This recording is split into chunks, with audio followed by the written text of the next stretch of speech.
Good afternoon, motorcars. Today is Monday, August 25th. 1718, New Orleans was founded by the French settlers and named after the Duke of Orleans. 1916, Department of Interior created the National Park Service to manage and preserve national parks and monuments for future generations. 1944, Paris was liberated from the Nazi occupied by the Allied forces. Thought for the day. The path to sameness is a path to death. I'm going to read a little bit from this book I have, which really talks about the importance of the relationship we develop with the customers. And it was conducted by a survey by the Gallup Inc., the world-renowned polling and research firm.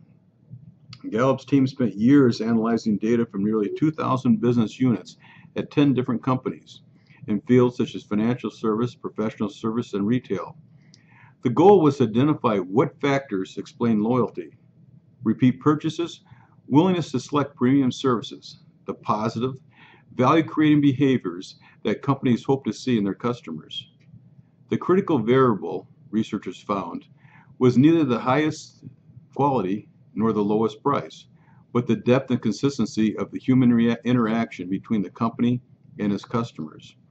It's important not to think like an economist or engineer when you're assessing the employee-customer interaction, the study noted.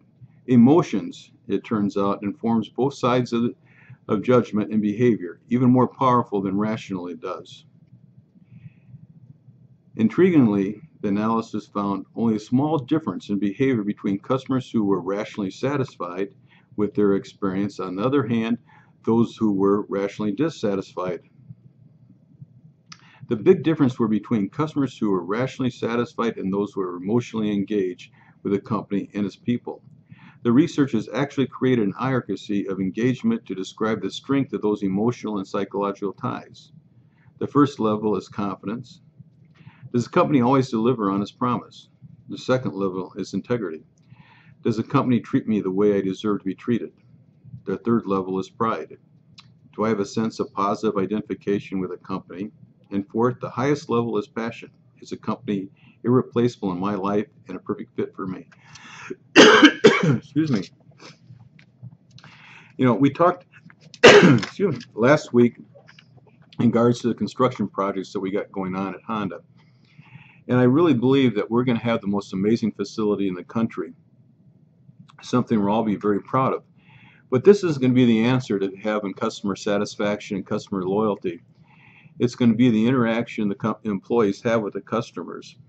So I look at the facility as just being a tool that's going to help you. It's going to open the door for you to have a good relationship with the customers, but you've got to step through the door and take advantage of that opportunity. I'm going to read you a little letter I got from a customer. I think it kind of explains what I'm talking about. Although I did not purchase my 2007 Toyota Camry from you, I do bring it in to you for service. I usually come in on Monday so that Jim can drop me and pick me up at my weekly bridge club meeting at the Shoreby Club. I want you to know how very polite he is and what good care he takes of me. Takes care of me. I'm 86 years old. Faye too is already a patient and helpful at writing me up and taking care of my problems and handling my bill. Sincerely, Mrs. McKay. And I love the new waiting room and the coffee machines. So again, I said the first thing wasn't the coffee and the waiting room. The first thing you talked about is the relationship that Jim developed with her over time. And I got to admit, Jim does a great job there. And also Faye, you know, does a good job with customers and taking care of their needs and creating that emotional bond between them. I think we have some other employees also that I think anybody could emulate. Robbie, you know, he's got the Niedermeyers who bought 25 cars from him. That's not a rational decision. It's an emotional one. And those are bonds that Robbie has developed over the years. Georgianne, another person, does a great job, and Gloria. We have a lot of people, I guess, that, you know, that really do a good job at that, and that's why we've been successful. But we all got to continue to go back to the fish philosophy and make their day. You know, our customers, every time they come in, we have to find a way to make their day. And to do that is the second philosophy in the fish book was be there. So you got to listen to the customer, hear what they're saying, and do what you can to make their day and make it a memorable experience. These emotional bonds are what's going to make us grow.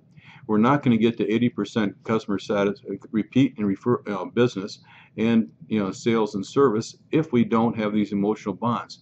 So please, every time you're with a customer, look for opportunities you can to make their day. Do something special for them, because these emotional bonds are going to get them to come back. It's not the facility.